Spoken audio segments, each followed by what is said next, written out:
All right, so now we have countertransference, which the thing that makes it distinctly different than transference is it's now the social worker is projecting their feelings onto the client. So it's the opposite way. Transference is client to therapist or social worker. Countertransference is the social worker onto the client.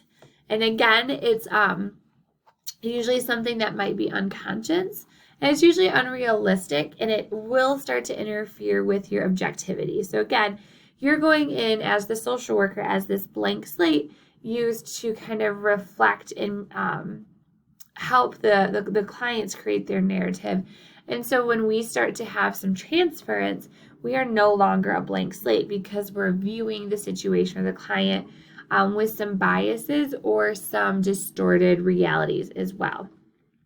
And so countertransference usually arouses some feelings in the social worker by the client. And so I am somebody who, let's say, that I was somebody who really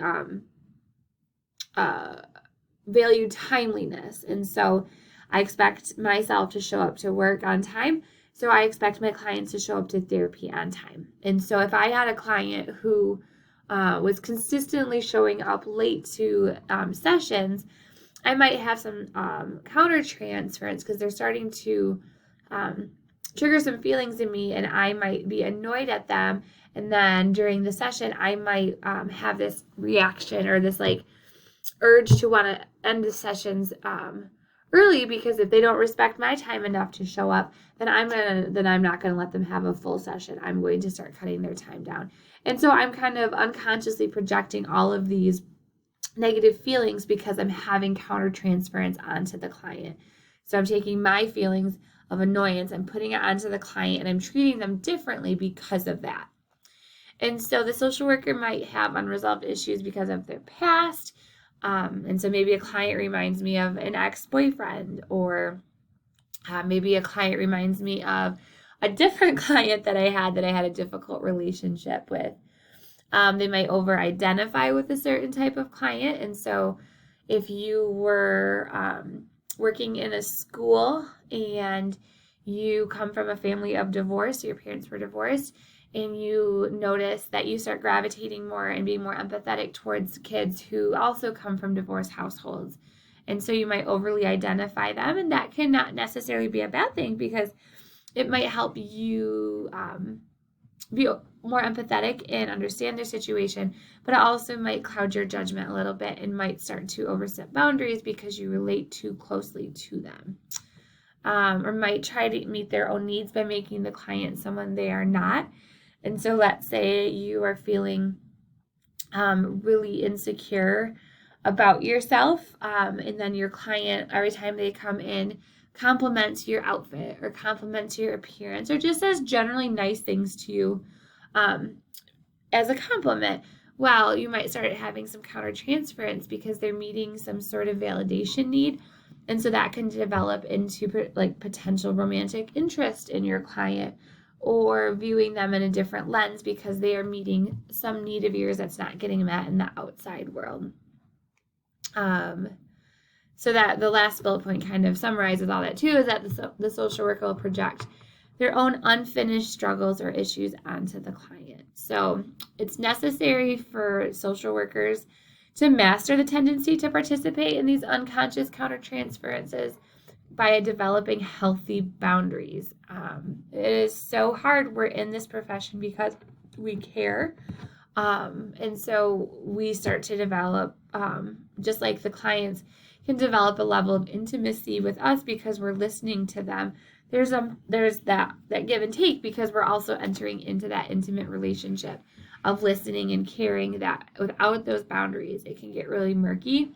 I was having a conversation with some of my some former students who were working in child welfare, and just the difficulty it was being able to have some of those boundaries with kids. And so sometimes that can be an area where like you have high countertransference because you care so much about the kids and you're setting unrealistic expectations of what the relationship is.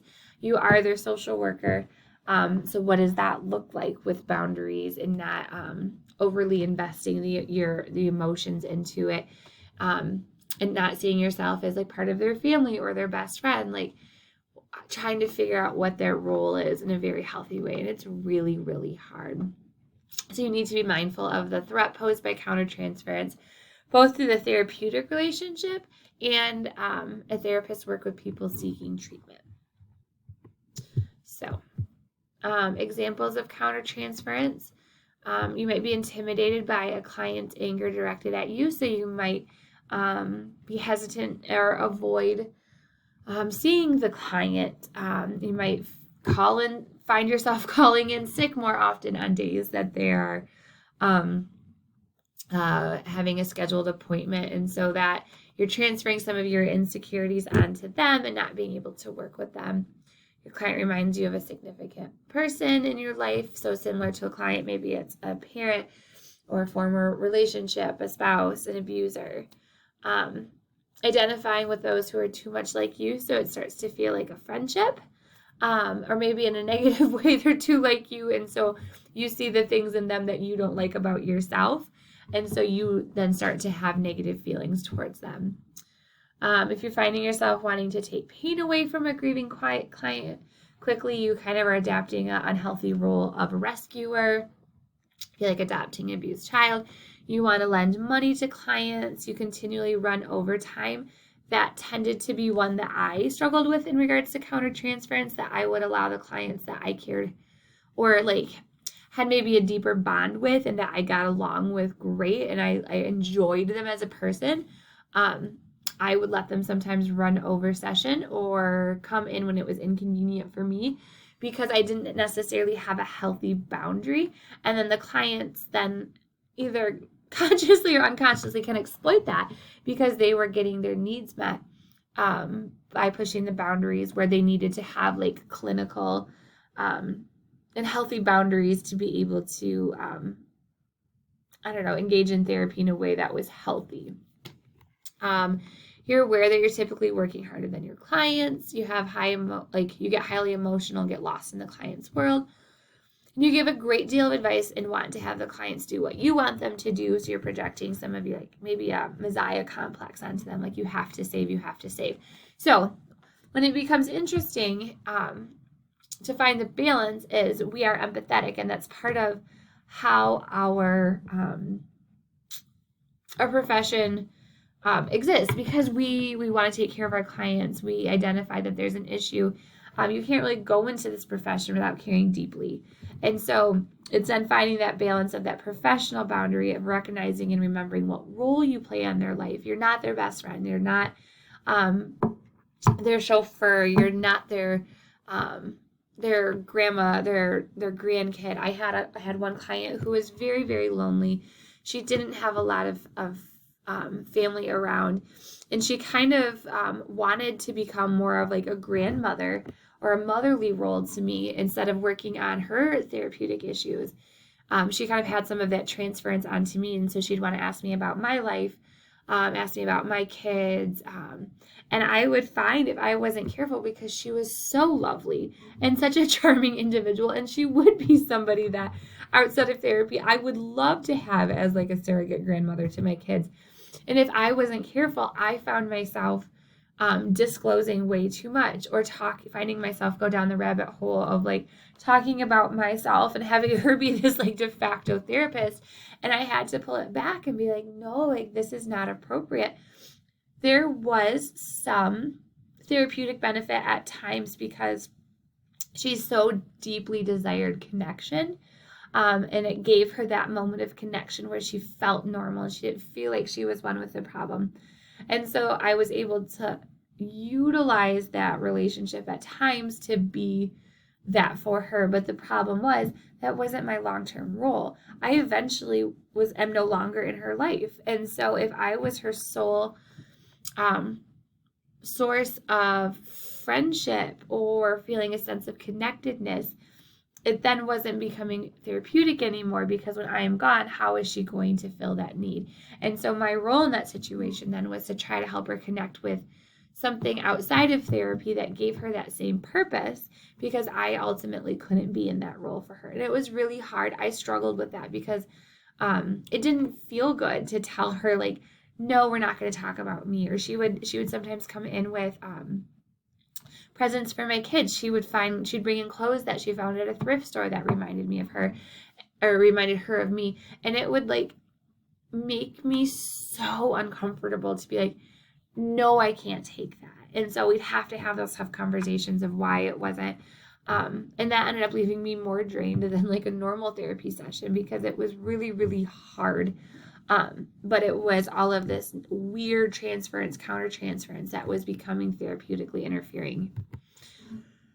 So how to address and manage the countertransference? You do, like, similar to transference, you want to discuss this with your supervisor, only because, well, not only, but one of the reasons you want to do this first, or anytime you have a hit of countertransference, is the code of ethics makes it very clear that anytime there's like a dual relationship or crossing of boundaries, even if the client is fully participating in it, or maybe they're instigating it, ultimately the responsibility falls onto the provider, the social worker, to take responsibility to make sure it doesn't happen. And so it's very clear in the language that, like, the social worker can't do this, and if they choose to, if harm comes to the client, the social worker is liable for that harm. So you really want to protect yourself, and it really can impair judgment quickly.